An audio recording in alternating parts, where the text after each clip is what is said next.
Alright mate, how you doing? Welcome back to another episode of IMO. The transfer window is closed. This is going to be a transfer window special. I'm going to be looking at all the ins and outs of all 20 Premier League clubs, finding out who's done the best business and who's had a mare.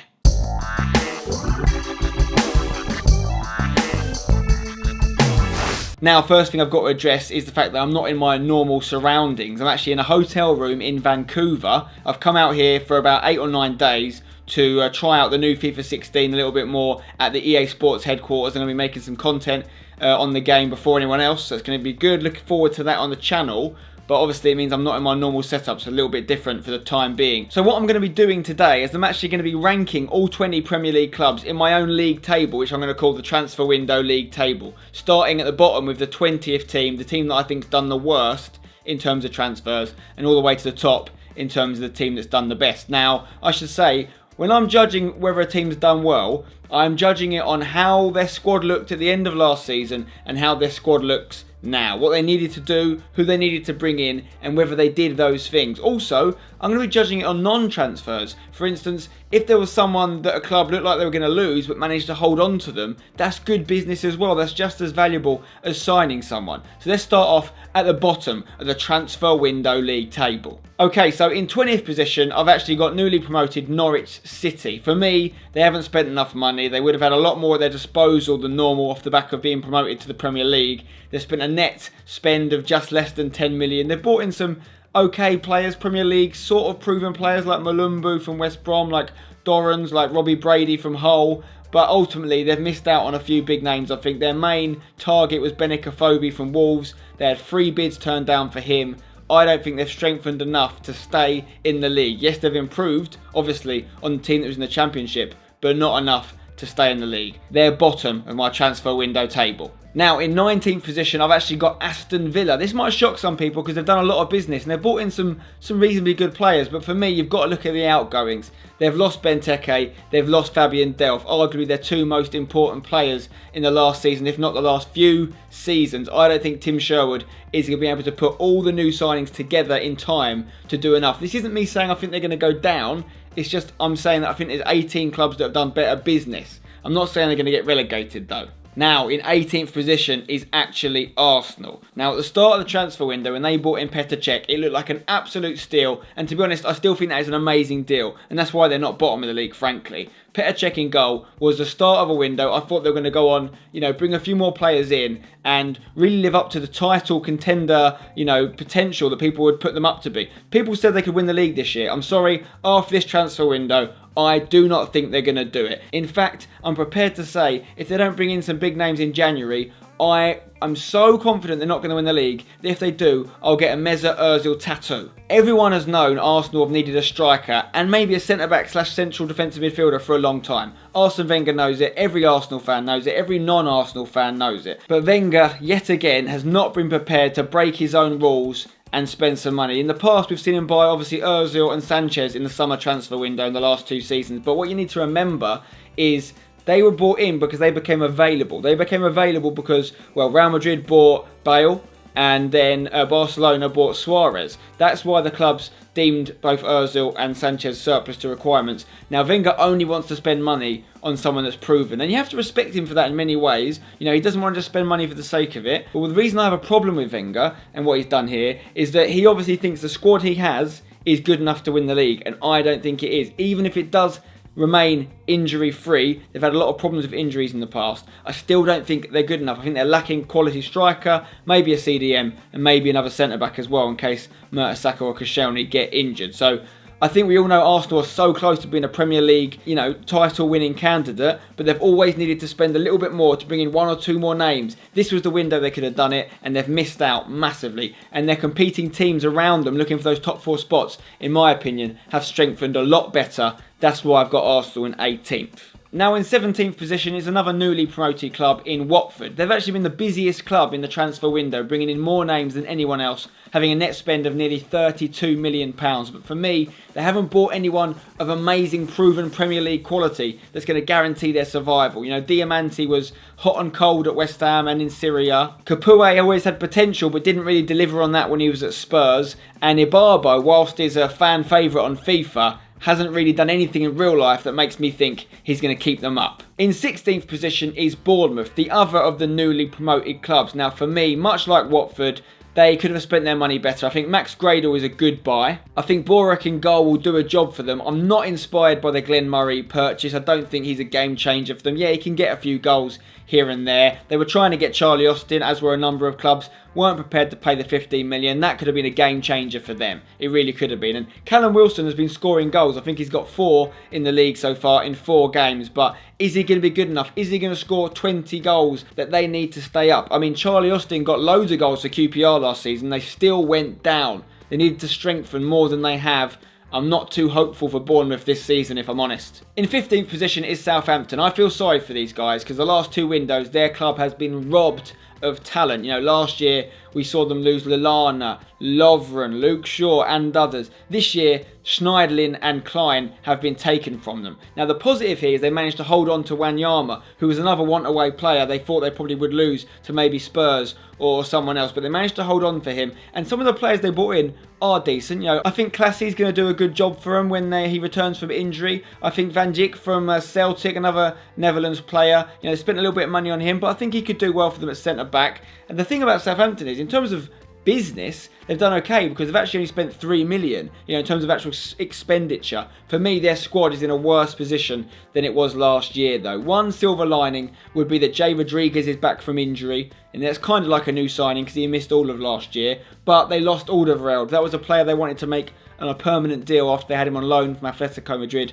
last year, but Spurs nabbed him off them. For me, Southampton haven't had the best window. In 14th position is Leicester, another club that missed out on a potential signing of Charlie Austin. They spent over £20 million, and despite losing Cambiasso, who was a huge player for them last season, they managed to replace him with another similarly talented centre midfielder in Gökhan Inler, which is a really good coup for Leicester. They also got Akazaki up front, who's proven that he can do good things, and I think he will score a fair few goals for them this season. But for me, they probably could have brought in 1 or 2 more names just to really make him feel confident of staying in the Premier League. But they've had a very good start to the season, so maybe they didn't need to bring in a lot of good names. Maybe they just needed to continue where they left off last year. In 13th position is Everton, and the key transfer for them is actually the non-sale of John Stones. They managed to hold on to him. Obviously the money they would have got for him, around the £40 million mark, could have been used to really bolster the squad. So it wouldn't be the worst case scenario, but if they sold him late in the window, which it looked like might happen at points, that would be a problem because they wouldn't have had time to spend that money properly. They would have lost a first team defender. Instead, they've strengthened in other areas. They've brought in Aaron Lennon. They've brought in Deulofeu from Barcelona. Tom Cleverley will do a good job for them, I think. And the signing of another centre-back, Maury, means that Everton's squad is looking a lot stronger now than it did at the start of the summer. In 12th position in the transfer window table is Sunderland. Now, these guys have not had a good start to the season.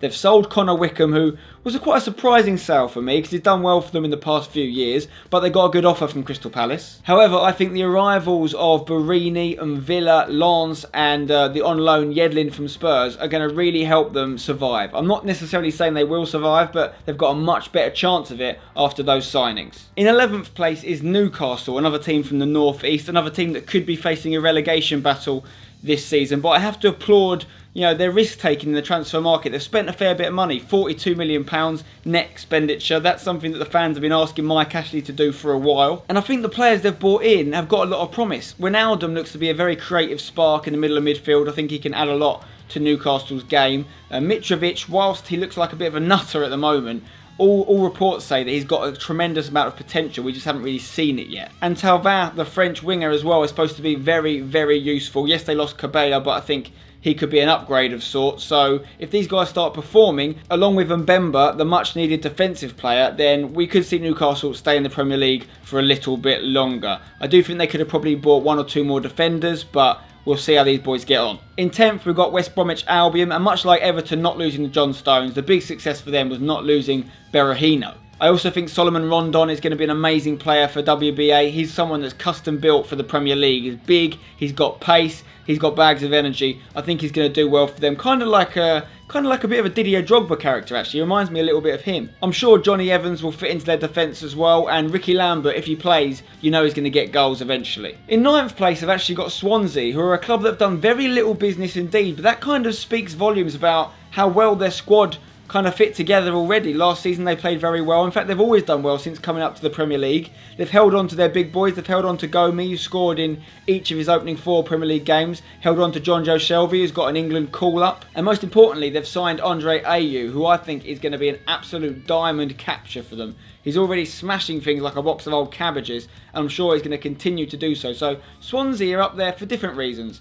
They're not needed to do a lot of business, they've kept their big names, and they've added a quality one. In 8th place, I've actually got Spurs. Now, they've had a few dodgy transfer windows recently, especially when they lost Gareth Bale and spent all the money frivolously on a load of players, none of which really fitted in. However, what they've done this window, first things first, is clear out the trash. They've got rid of almost all those players they bought in when they sold Bale, including Paulinho, including Capoue. You know, Chiriches is gone. Holtby's gone. I actually didn't mind Holtby. I thought he was okay, but they've decided he wasn't for them. Soldado, importantly, has left. He was a big flop, but at least they got more than half of his transfer fee back and are able to spend it in some decent, with some decent signings, I think. Heung-min Son is going to do well for them. This guy's a player that can play the game. He's also got a business reason for being there as well. The South Korean brand is big for them. They can sell a lot of shirts in that part of the world. And I think Alderweireld is a really decent defensive capture as well. So Tottenham, they haven't brought in anyone massive, anyone game-changing. They didn't get Berahino. You could argue they're still a striker light, only really with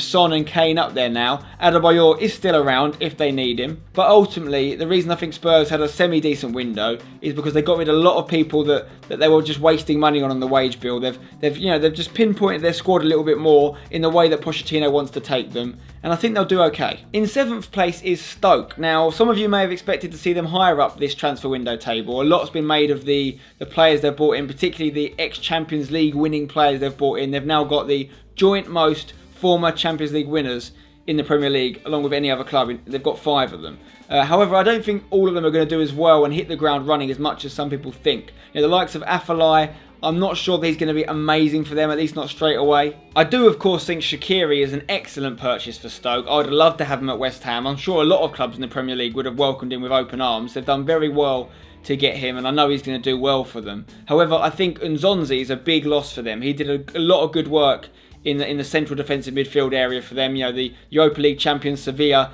have taken him on board, and I think they're going to miss him. One silver lining in losing Begovic as well is that Jack Butland has absolutely stepped up to the plate. He's had a great start to the season, so maybe they'll cope fine without Begovic, who's obviously gone to Chelsea. So Stoke have had a very, very good window, just perhaps not as good as it's been made out to be. In 6th position, I have got Crystal Palace. I think they've done very well. Again, they haven't lost any big names. They've kept on to the likes of Balassi, who's getting linked to a lot of different clubs after some amazing performances last season. I think the capture of Cabaye is outstanding for a club like Crystal Palace. Really shows where they could go in the future, where they want to go as a club. Bakary Sakho's hit the ground running, already got a couple of goals for the club. Looks like a good purchase as well. Patrick Bamford on loan could be very decent. They've really improved their striker options.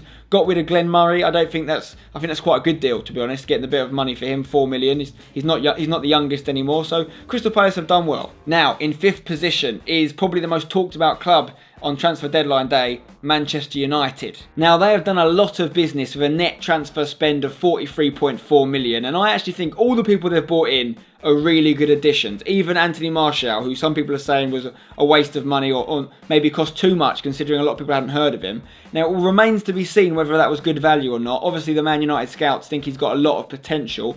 I think he has as well. I don't know whether £36 million maybe a little bit of a panic buy, maybe a bit of an inflated figure, especially considering there was rumours that Monaco were prepared to sell him earlier in the summer before he signed a new contract for around 20 million. However, I think he is more than worthy of a place in the Man United squad. I also think Darmian, Schweinsteiger, Schneiderlin, Depay or Memphis are all really, really good additions. The other key thing, of course, is that they managed to keep hold of David De Gea through some kind of administrational error. He wasn't registered at Real Madrid in time, so they've still got one of the best keepers in the world. Romero, until the game against Swansea on the weekend, hadn't conceded a goal in the Premier League. They've still got Valdez in the squad as well if they wanted to get him involved. So they've got some really good goalkeeper options. The only reason they're not higher on the Premier League transfer table is because of the players they've sold. I don't think that as much as the players they've brought in have improved the squad, I think they needed more depth. Up front, for example, they've literally just got Rooney, James Wilson and this new guy, Anthony Martial. Yes, they could play Fellaini up there or Memphis up there if they wanted to, but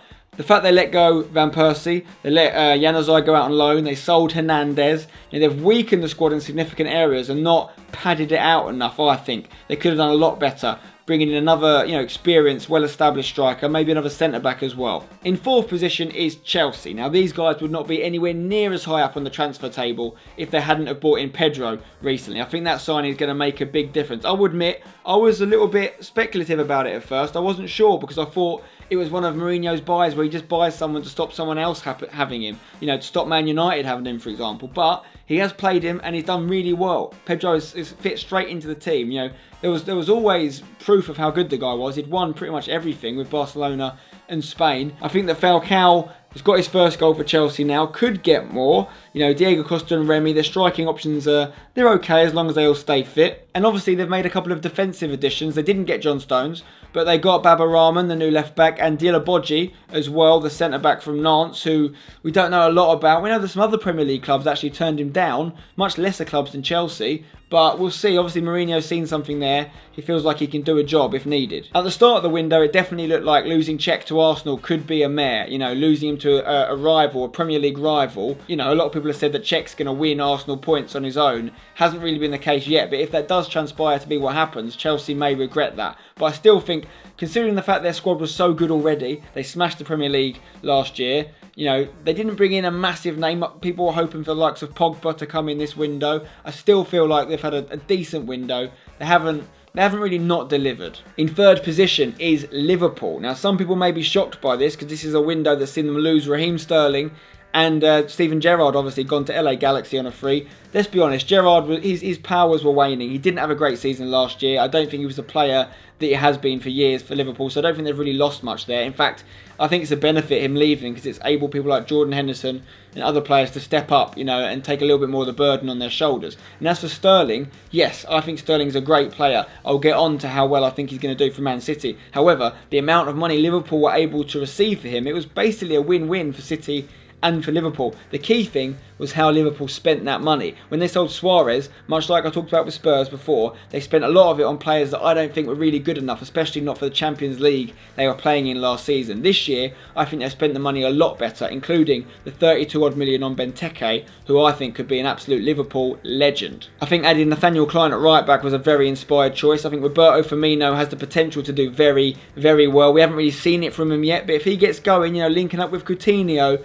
they could cause some serious damage. Milner, what a versatile player he is. What a great scout from Man City he will be. Danny Ings, what a sub-striker to have on the bench. This guy scored loads of goals for Burnley. When he starts getting a bit more of a chance, maybe if Benteke gets injured, he can come in and pick up where Benteke left off, I'm sure. We should also mention Joe Gomez, the young English defender that Liverpool brought in, who looked to be a buy for the future, but has actually came into the first team and pretty much kept his place. That looked like a really inspired signing as well. Now, I know what you're all thinking. We've got to the top 2 and Spencer still hasn't said his own club, West Ham. Surely he doesn't think they've had the best transfer window in the league. And the answer is I don't. I think they've had the second best transfer window. Now, honestly, I'm taking the bias out of this. If West Ham had a bad window, I'd be the first person to hang them up to dry for it. I genuinely think we've had a fantastic window. And that's for a number of reasons. First off, we've cut a lot of the deadweight out of the squad. Now, Kevin Nolan was a great captain for us. When he came in, it was the right time. He led us from the Championship. He was our top goal scorer for a number of seasons, but his time had come and gone. He was having to be carried in games. He really wasn't doing the sort of things we needed him to do. Getting him off the wage bill was massive. Maiga, we've sold him. Downing, it was sad to see Downing go because he had a great season for us last year, but between 5 and 7 million for a player of his age is too good an offer to turn down. Now let's talk about the players we bought in. Payet. We all know about Payet. This guy, he could have gone to any of the clubs in the league, in my opinion. This guy is a magician on the ball. Ogbonna, yeah, maybe he wasn't a first-team choice for Juventus, but he was still on the bench in the Champions League final last year. He's going to be a great buy for us. Obiang is another midfielder, young Spaniard with a lot of potential, and we left the most part of our transfer dealings to the last day. We brought in no fewer than 4 names. Alex Song has come back on loan from Barcelona. If he does the sort of form that he did at the start of last season, we're going to be loving that. He got more tackles than anyone else in the league last year, by the way. We've got Jelavic. Yeah, okay, I know a lot of people have said he's not great. I don't think he's amazing, but we needed a striker. From a West Ham perspective, injuries to Carroll and to Valencia and Zarate have left us very short. The fact our club went out and actually got someone we needed, whether he plays 2, 5 or 10 games, it was a good buy. Antonio, another player from Nottingham Forest who seems to have a lot of potential, been doing a lot of good things. Question marks over to whether he'll deliver in the Premier League, but you know, he's a player that Nottingham Forest did not want to lose, and we've been trying to get, and we got him. We delivered on what we needed. And finally, of course, for me, the best of the 4 transfers we made on deadline day, Victor Moses, on loan, of course, from Chelsea. But this guy, when he plays his best, he can be unbelievable. He was the best player in Chelsea's pre-season campaign, in my opinion. And if he captures some of that form for us, we were in need of wingers. We've got one of the best that we could have realistically got, I think. I'm very, very happy with our business. Like I said, this is all about looking at the squad at the start of the window and looking at the squad at the end of the window. And no one watching can doubt that West Ham's squad has gone massively up. Finally, you can probably guess who I think have had the best window in the league and happen to have also spent the most by quite a lot. It's Manchester City. Now, I'm not always saying the club that spends the most has the best window, but I genuinely think the players Man City have brought in have been excellent, excellent additions. I talked about it a fair bit in the IMO from a few days ago, which was all about Man City and how well they've been doing. But Sterling, you know, De Bruyne, they've completely revolutionised and revitalised their midfield attacking options. Otamendi hasn't even played yet, but he's going to be a solid centre-back option. Keep Kompany and Mangala on their toes, and if Kompany gets injured, which he invariably does, Otamendi can step straight in. Because of the big money arrivals, not much has been made of the likes of Fabian Delph, who is another really good squad player to fill the shoes of Milner, who they lost. But also Patrick Roberts, who's a really, really promising young English player from Fulham. Whether he gets much game time this year, I don't know, but he's got bags of potential. However, when you have a net spend of over 100 million, you do have to deliver. And that's one thing Man City are going to have to do this season. They're basically really going to have to win the league now. With the amount of money they've spent, I think their fans would not take any less. Their board would definitely not take any less after the start they've had at least. And the money they've spent. Pellegrini is under pressure, but he's got a great squad to deliver. Anyway, guys, that is it for my transfer window special episode of IMO. If you've liked it, please drop a like on the video. I'm sure a lot of you would disagree with what I've said about some of the signings and what I've said about the way I've ranked the clubs. Let me know in the comments below if you disagree. Most importantly, let me know why. Also, while I'm here, I'll also point out that because I'm in Vancouver, the upload schedule may be a little bit different to normal. It's quite hard to upload from the hotel room and stuff, and I'm going to be at EA Sports headquarters making a load of FIFA 16 videos. So if you don't see any videos for a while, just rest assured there's some really good stuff coming up. Uncle Spenny looks after you. And obviously, if you're new to the channel and you like what you see, make sure you subscribe as well. I'll see you in another video very soon, but remember, this has all been in my opinion. Don't go changing.